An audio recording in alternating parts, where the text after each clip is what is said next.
That's the real question. Understand what's going on. Is talk about Gonzalo Lira. By now, I'm sure everyone has heard the news that Gonzalo Lira passed away. Yesterday, I got an email from his father. He let us know that his son had passed away while being held by the Zelensky regime in a prison. We did a show last week. I believe it was published on Wednesday of last week with his father, Gonzalo Lira Sr. And Gonzalo Lira Sr., he pleaded with the State Department and the Biden White House to just make the call to release his son, because the State Department and the Biden White House, they absolutely had the power with one phone call, 1 minute of their time, to call up the Zelensky regime and to secure the release of their citizen, an American citizen, who had been held by the Zelensky regime for about 8 to 9 months. And they never made that call. And they allowed an American citizen to die at the hands of the Ukrainian government. Think about that for a minute. The United States of America, the Biden White House, the U.S. State Department, with one phone call, had the power to secure the release of this U.S. citizen, and they did not do it. What's become of the United States? What's become of this country? An American journalist being held in a country that they control from top to bottom, and they would not secure the release of this American journalist, being held for exercising his free speech.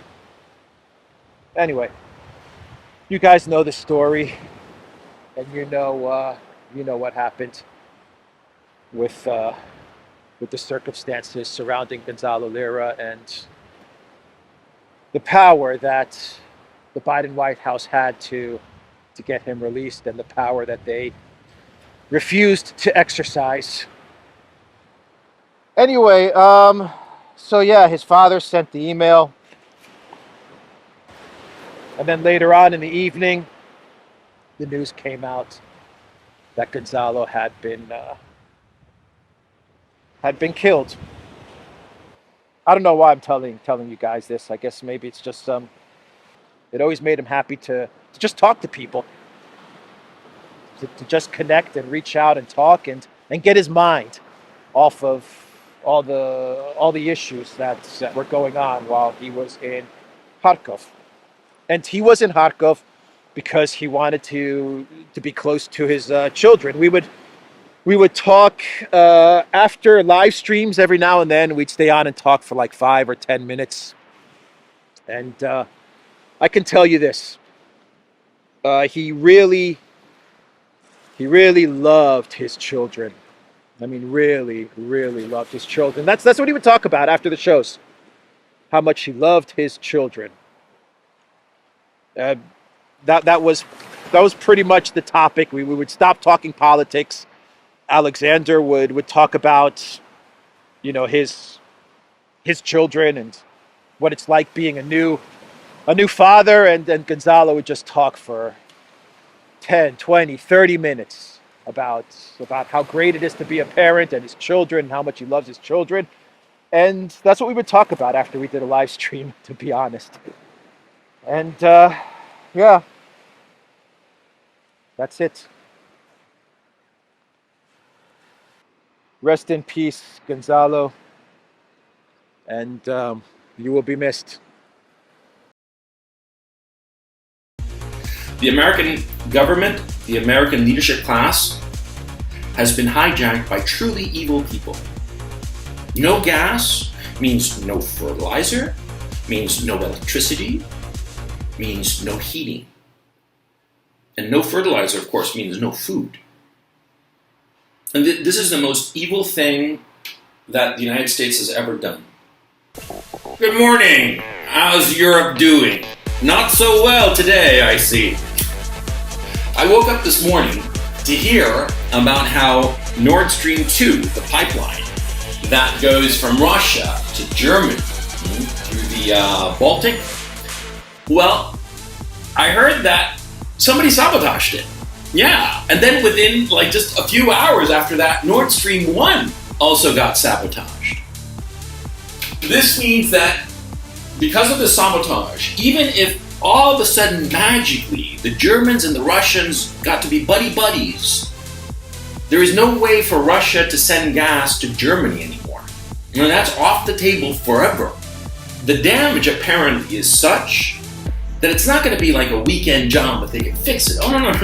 Apparently it's going to be at least months, possibly years, before this can get fixed. It was sabotage, okay? There's never been something like this happen before in these pipelines. The only way to do this is to have an explosion underwater that punches a big old hole and wrecks the pipeline. And that's basically what appears to have happened in both of the pipelines within a 12 or 24-hour period. We have a murder mystery. Somebody killed the gas pipelines, and we have a room full of suspects. You got the Russians, you've got the Germans, you've got the Ukrainians, and you've got the Americans. As I understand it, these pipelines are so deep that you need submarines to actually be able to do this job of sabotage. You can't do it with divers, it's too deep. So you need a submarine to be able to do this damage, so why would the Russians do it?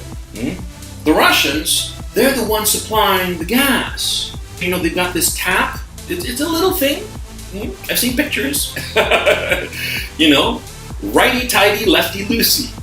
And all they have to do is, righty-tighty, no more gas. Now, would the Ukrainians do it? Oh, most definitely. They, in fact, are the ones who cut the flow of gas to Europe from Russia. Because remember, and don't let anybody fool you, when the special military operation started back in February, and all throughout the conflict, the Russians, Gazprom, kept on sending gas, dispatching gas through the pipelines that went through Ukraine for Gazprom's customers in Poland and Germany and further afield in Europe. And it was the Ukrainians who unilaterally shut down those pipelines. The Germans wouldn't do this sabotage. I don't even know if they have the submarines to do it. And so that leaves the Americans. They have the means and they have the motivation. If there's no Nord Stream 1 or 2, there is simply no way for gas, Russian gas, to flow to Europe for the foreseeable future. And that, of course, means that there is no way for Germany and Europe to make an agreement with Russia. The Europeans, they're not fools, or they're not total fools at least. They're going to realize that the Americans did it. Everybody's going to realize this. It's obvious. And so the Americans, in order in some misguided way to disincentivize the Europeans from ever negotiating a ceasefire with the Russians, they blew up this lifeline to Europe. I think that the Americans, in some idiotic and misguided sense, thought to themselves that if they blew up the pipeline, there would be no way for negotiations to happen between Europe and Russia. And they're going to use all of their social media allies and minions and whatnot to convince the world that the Russians did it. The Russians have no motivation to do this. None whatsoever. They have no need. Because like I said, righty-tighty, lefty-loosey. The Americans did it, and by doing this, they have killed the European economy. This is the American declaration of war against Europe. They want Europe to suffer. And I'd always thought to myself before this moment that the Americans were basically just thinking to themselves, we want the gas from Russia to Europe to stop because it'll help put pressure on the Russians. I never truly thought to myself that the Americans would be so cavalier and so evil, and I don't say that word lightly, that they would be so evil and cavalier as to try to deliberately kill the European economy. The Americans did it because they have the means and motivation to do it. And that means the European economy. And what does that mean? It means that the people of Europe are for sure not going to have any gas during this coming winter. No gas means no fertilizer, means no electricity, means no heating. And no fertilizer, of course, means no food. And this is the most evil thing that the United States has ever done. Right? They are trying to deliberately kill an entire continent, the European continent. They are deliberately trying to do this. There is no other way to look at this. There's no other conclusion.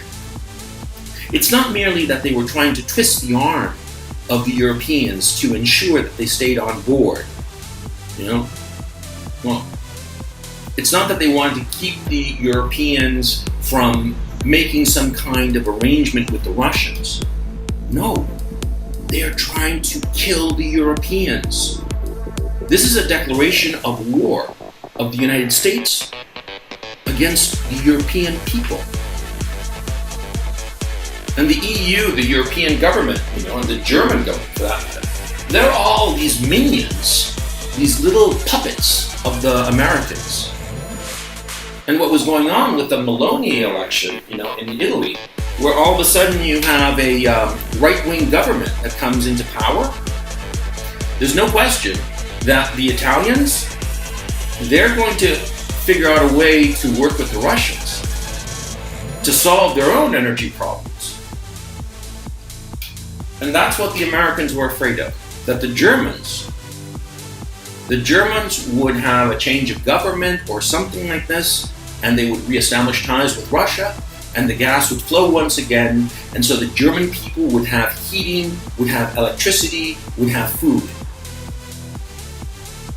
I used to think that it was like a conspiracy theory to think that the Americans wanted to keep the Germans in particular down. There's always been the saying that NATO was created to, scare the Russians, exalt the Americans, and keep the Germans down. I never really thought that. I never really believed it in my bones. Now I do. And now I realize that the Americans will stop at nothing to destroy all of their allies. Because what's really happening is that the Americans, the global American empire is collapsing, and they are lashing out in all directions. And they are even hurting their own allies. The allies that they have in their back pocket, the Germans and the Europeans, man, they are doing everything that the Americans wanted, but that wasn't good enough. The real enemy for the Europeans are the Americans. The Americans want to destroy their continent. And you, American citizens, there isn't a fucking thing you can do about it. Your leadership isn't going to listen to anything that you fucking say. You're a fucking fascist, for crying out loud. So they're not going to listen to you. The American government, the American leadership class, has been hijacked by truly evil people who care nothing for the suffering of the German people or the Europeans generally. Because they realize that since the global American empire is collapsing, they want to pull down all of their allies along with them. It was an American declaration of war against the Europeans. Understand what's going on.